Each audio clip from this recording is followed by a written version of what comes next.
Leute, gut, dass ich Sie treffe. Ich habe jetzt ein Anliegen an Sie. Sie wissen ja, die Wirtschaftskrise, das ist aber zuerst, Sie wissen ja selbst, die Wirtschaftskrise hat uns voll getroffen und wir gemeinsam wollen ja gemeinsam die Firma retten.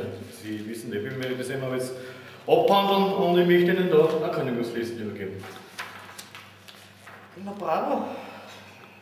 Ja. Aber das haben Sie also Verständnis dafür, dass wir das natürlich jetzt machen müssen und ich hoffe, dass wir das positiv erledigen in der nächsten Zeit.